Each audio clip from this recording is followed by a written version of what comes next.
Alright class, today we're going to look at polar equations that deal with the form r is equal to a plus or minus b times cosine of theta, or r is equal to a plus or minus b sine theta. Now, these don't go with, like, it's not like this one goes with this one goes with that one, just so you know. This is the form we're looking at, okay? So, how do we know if it's a cardioid or a limacon? Well, a cardioid means that A is equal to B. So the two numbers will be equal, and the cardioid usually pinches in and has a point at the 0, 0 spot. Okay? Whereas we have two types of limacons. When A is greater than B, that means you have a limacon with no loop. Okay, and it doesn't pinch in either. It maybe makes a little dimple.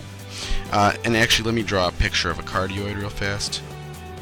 Cardioid might look like something like that, where it pinches in at the center. A limacon with no loop will look kind of like a cardioid, except for it'll kind of like dimple in, but not quite pinch in.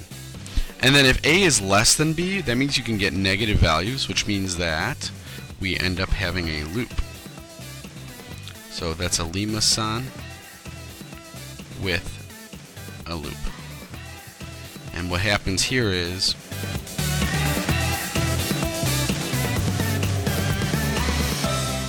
it loops in like that, kind of. Yeah, could be better. Alright, so that's how you know what you have. Alright, and then another cool thing about this is you can tell which direction the biggest part of the graph is going to end up in based on looking at the sine or the trig function, sine or cosine. Alright, so pause this if you're not done writing these. Otherwise, we're going to go on. So we're going to graph this. Well, first of all, we looked at 3 and 3. This should be a cardioid. And remember, you can make a theta and r chart.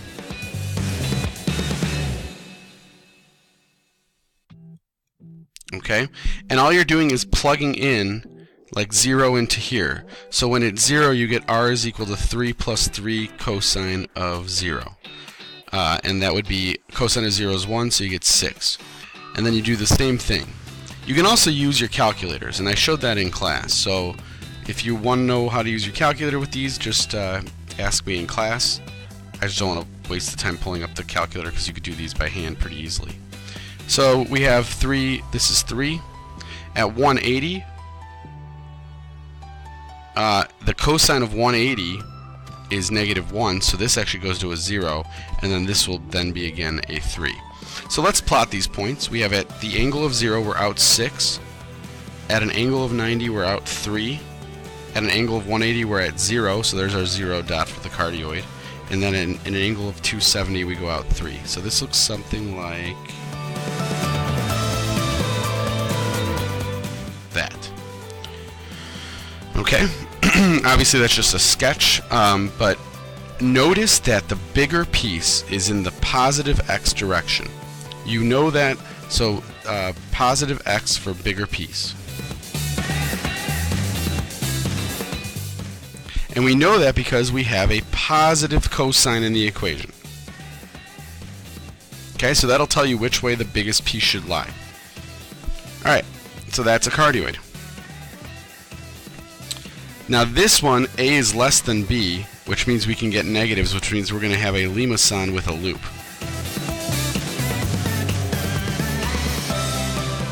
Okay. Not only that, the biggest piece will be the positive y direction because its positive sine is the biggest piece. Alright, let's see if we're correct when we make our chart real fast. So when when theta is 0, we get r is equal to 2 plus 3 sine of 0. Well, the sine of 0, the y is 0, so we end up with just the 2. At 90, this is where we get the sine being 1, so 2 plus 3 times 1 is 5. Back at 180, where 180 is just like 0 for sine. So we go back to 2. And then 270 is where it happens. Sine of 270 is -1, so -3 plus 2 is -1. We get our negative radius, which will form our loop. So here's how this works. In the angle direction of 0, we get 2 for our radius. 90 is 1, 2, 3, 4, 5. By the way, notice how that is going to be the biggest length. It is in the positive y direction.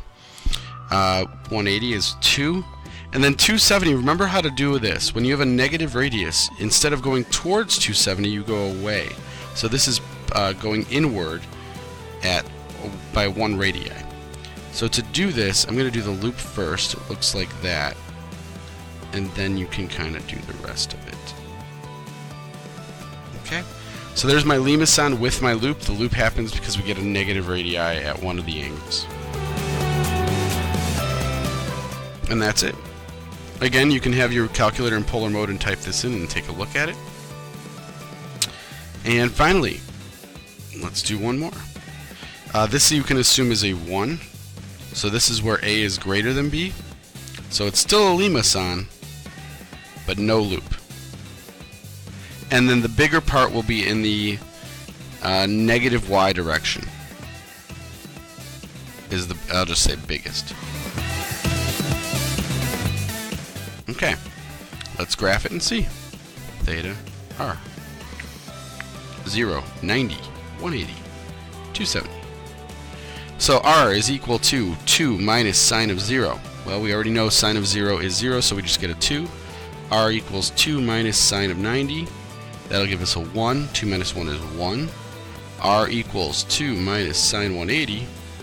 Sine of 180 is 0, so we get a 2.